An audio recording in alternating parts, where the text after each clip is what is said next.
All right, on today's assignment, we're going to be finding all the roots. Yesterday, we found all the real roots because the equations I gave you only had real roots. But today, there's going to be some imaginary roots as well. So I want to stop and review what did we do when we did imaginary roots. So let's stop and look at this. Let's see if you had x squared plus 9 equals 0. If you solve this, you move that 9 over. Remember, you'll have x squared equals negative 9. And then you would take the square root of both sides. Remember when we take the square root, it becomes the absolute value of x is equal to square root of 9 is 3, but the square root of negative 1 is I, right? And to get rid of the absolute value, then we have to consider that it's the positive and the negative 3i. So this power of 2 represents two roots. Well, there's two roots here. There's a positive 3i and a negative 3i. Let's try another one. Same idea, move the 4 over. So I'll have x squared equals negative 4. Take the square root of both sides. So if I'm taking, remember, I'm taking an odd amount out of an even index. Remember, I did that absolute value thing. That'll be a 2i since it's negative 4. Get rid of the absolute values by putting plus or minus. And so there's two roots right there, the positive and the negative. Now, that is going to happen on every question today.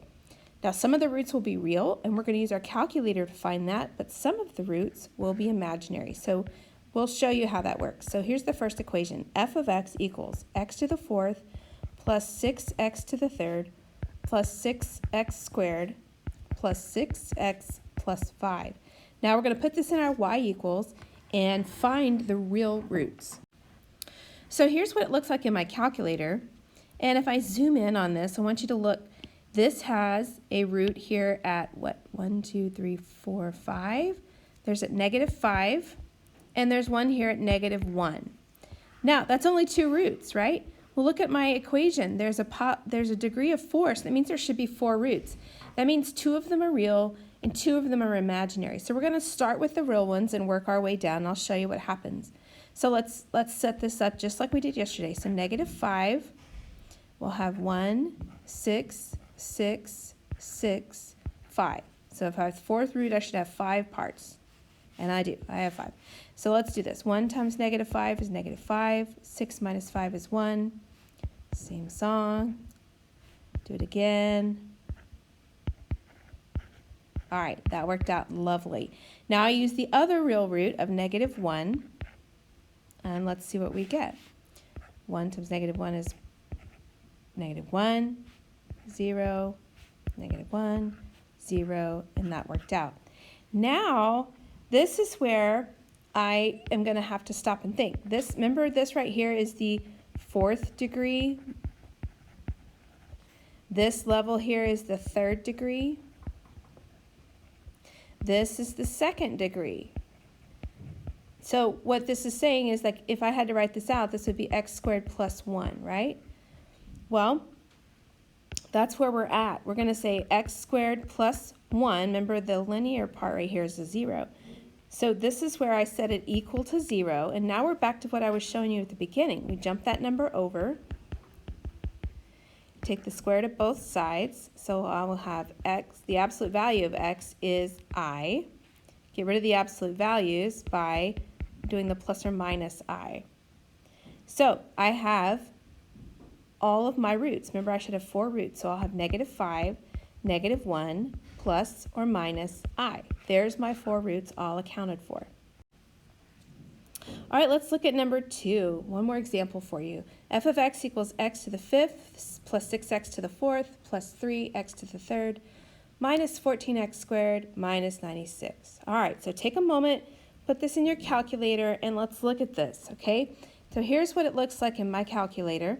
If I zoom in on this, I want to write down some notes here. Where are my real roots? Well, look at this. 1, 2, 3, 4. Negative 4, it's happening, but that looks like a double. Remember how it's bouncing off? Okay, it's bouncing off the axis. So I should have negative 4 as a double. And the other one that I know of is at positive 2. All right, so let's start with that, and then we'll find our imaginary parts in a minute.